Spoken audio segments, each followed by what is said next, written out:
Damage. TVC News, Asaba.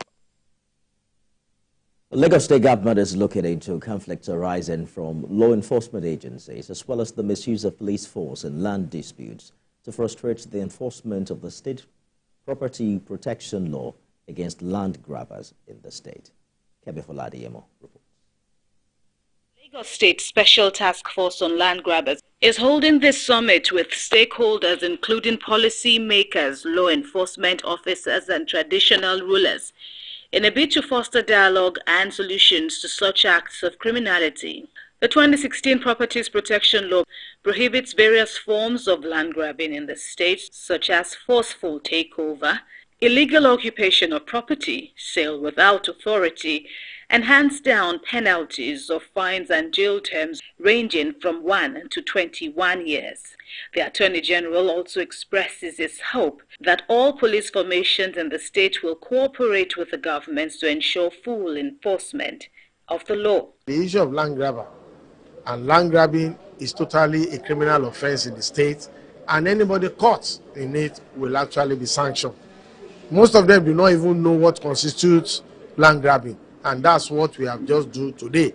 And we are trying to do that in other divisions of the state. If you go behind to meet the police authorities, of course, they won't know the process with which we've gone on that particular issue, that there's bound to be conflict. But if you come to the task force on land grabbers in Lagos State, then the issue will be resolved. Not you going to the police directly, because we have the force of the law behind us. Since 2016, the task force says it has resolved more than 4,280 out of 7,500 petitions, leading to several arrests, prosecution of suspects, and judgments in its favor.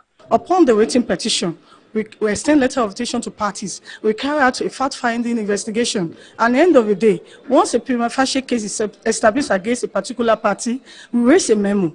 Upon the memo to the Honorable Attorney General, once we obtain the approval of Mr. Honorable Attorney General, we write to the Commissioner of Police to give effect to that approval.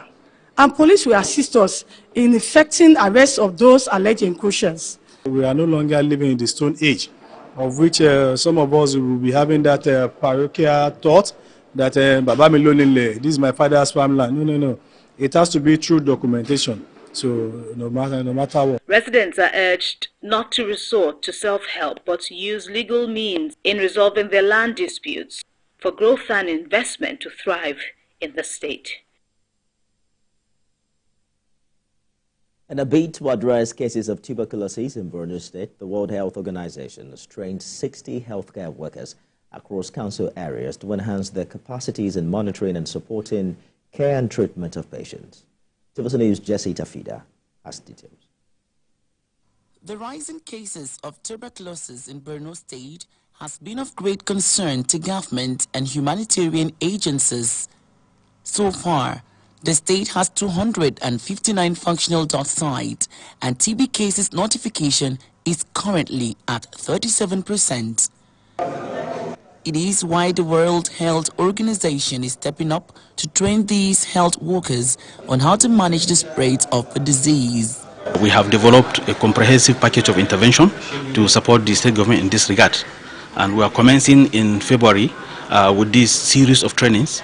We are first targeting the TB program officers at the LGA level. We'll also ensure that capacity is built not only for the frontline health workers but also the laboratory personnel. WHO is always standing by the state governments, and we will ensure that our presence here is significantly addressing the health problems in the state. A data report from the TB and Leprosy Control Program reveals that tuberculosis case detection rate of 37% has a treatment success rate of 93% in 2023.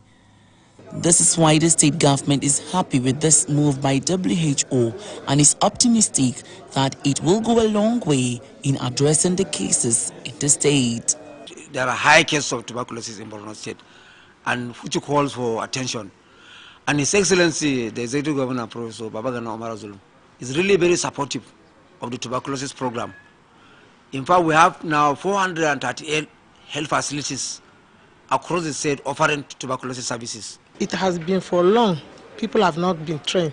And due to the staff attrition, like some other staff have been transferred, others have been retired. So with this training of train the trainees, I hope it will enhance the management of TB in the state, and we will have more knowledge, and we will like to make a step-down training to others that are not privileged to be here. After the training, WHO will provide technical support and drugs to ensure adequate case detection, treatment, and data management. Jesse Tafida, TVC News, Maiduguri. In continuation of the week-long activities